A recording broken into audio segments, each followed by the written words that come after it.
Good afternoon, everybody. It's Victoria from Elysium Aesthetics, Health and Wellbeing in Fakenham, North Norfolk.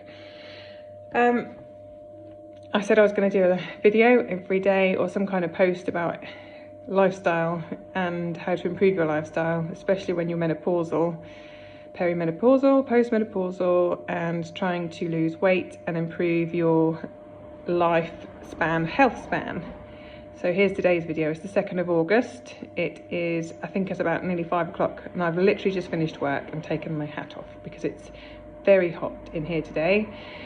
I've been considering what I should be talking about on these videos in order to help you improve your lifestyle so that you improve your health span. And I thought today I'd talk a little bit about protein.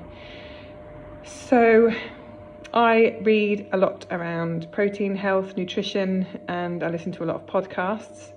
And one thing I've learned over the last 20 years of doing things like the paleo diet, keto diet, and listening to all the nutritional experts, microbiologist experts, people like Rob Wolf and Dr. Mindy Pelz, who is a specialist in fasting and women's health and hormones. And I've just been listening to a really good podcast with Diary of the CEO. And one of the things they talk about most of all is protein and how much protein to eat. And they all agree that actually what we should be eating is 1 gram of protein for each healthy pound of lean body mass. So for example, I'm 5'7" and my healthy weight would probably be about 10 to 10.5 stone, which is about 140 to 147 pounds, which means for my whole lean body mass, I should be eating around 140 grams of protein a day. I always aim to eat 140 grams of protein a day, and the only way to measure it is to weigh it, buy it by weight and eat it by the weight. And actually, eating 140 grams of protein a day is really hard. So things like chicken, fish, obviously all good meat, beef. For vegetarians, I think it's quite difficult to get your protein up to that level. It's hard for someone like a carnivore like me, but I'm carnivore-ish. I'm not a complete carnivore. But for vegetarians, I think it's really difficult to get your protein up there. And I think sometimes it's okay to have something like a Huel or a protein shake. I know Arbonne do a really good protein shake, which is pea protein, and I just love the taste of ready-made Huel because I have a chocolate one. Often, I said I was going to talk about the honesty of trying to improve your lifestyle when you are busy. So I said yesterday I have an 8-year-old daughter. I'm running a business. I do locum work in the NHS maybe twice a month on a full day. My partner and I, we train a lot, and this is the Tough Mudder season, so we're really busy pretty much every weekend doing something with fitness or Tough Mudder.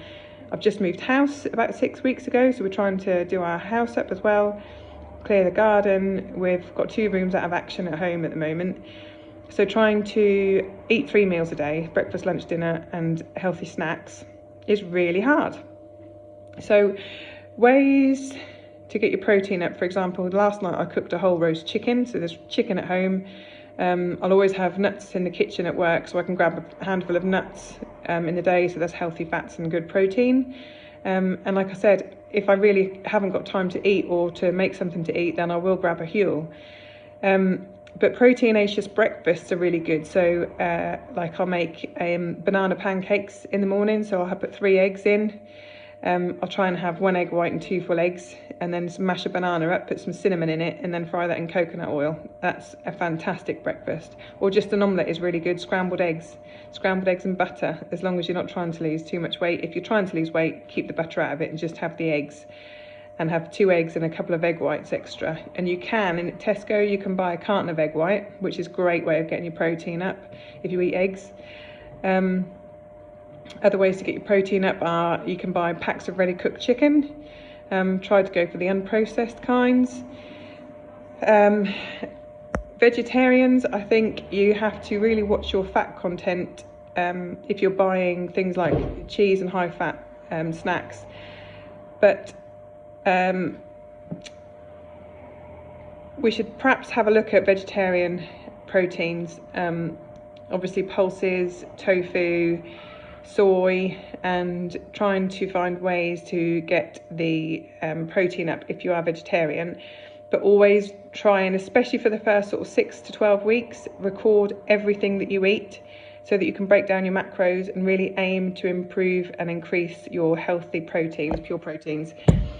And if you're trying to lose weight, one of the best ways you can lose weight is to increase your healthy fibre. So anything that grows above the ground, cabbage, broccoli, peas for the protein as well, lettuce, salad. This time of year, obviously salad is huge. But where people fail, I think, sometimes to lose weight when they've really put a lot of effort in, actually, is that they're having a lot of hidden sugars. So things like smoothies and ready-made drinks and things, they contain a lot of sugar. And they might say no added sugar, but they still have a lot of sugar. So fructose, if you have it in a smoothie or a drink, actually it increases your insulin more than eating a whole fruit. So if you're really thirsty and you want something to drink that's fairly sweet, rather than reaching for a drink, eat an orange, eat a whole orange or a whole apple, because if your body is breaking down the fibre with the orange juice and apple juice that's actually in the whole fruit, your body uses it much more efficiently, so you don't get such an insulin response and such a peak and trough in your sugar, glucose. And as you know, as I go on all the time about this, is movement is really, really important. So if you've got lots of lean muscle mass because you've eaten healthy pure proteins, not too much fat, and you've kept moving, lifting heavy and resistance training as much as you possibly can, your lean muscle mass increases your metabolism and helps you to use food better. I used to say this to my respiratory patients as well in the NHS when I used to look after COPD patients. The more muscle you have, the more efficiently you use oxygen. So even if you can't move too much, just doing anything in the armchair and deep breathing exercises, keeping your lungs healthy and your muscles healthy, your body uses everything much more efficiently.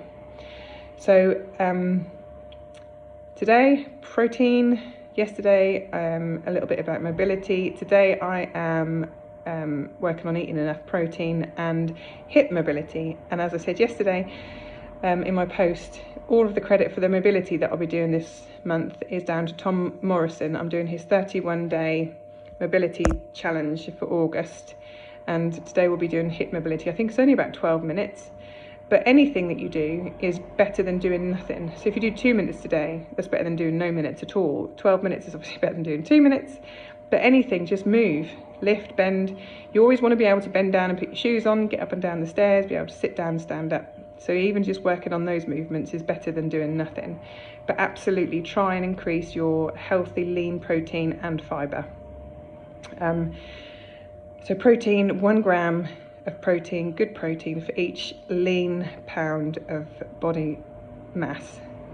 So if you are a person who wants to weigh or should weigh, say 120 pound, so if you're about 5'3" maybe, you should be eating 120 grams of good protein for each pound of lean body mass. And it's hard to do, but look around for things that you like that can help you get to that lean, that protein content, and then record it every day just so that you can see, oh, okay, well I've eaten 80 grams of protein today, what can I eat to put another 40 grams on? But also watching your fat content, intake. Hope this is helpful. I may be just rambling, but hopefully it's useful.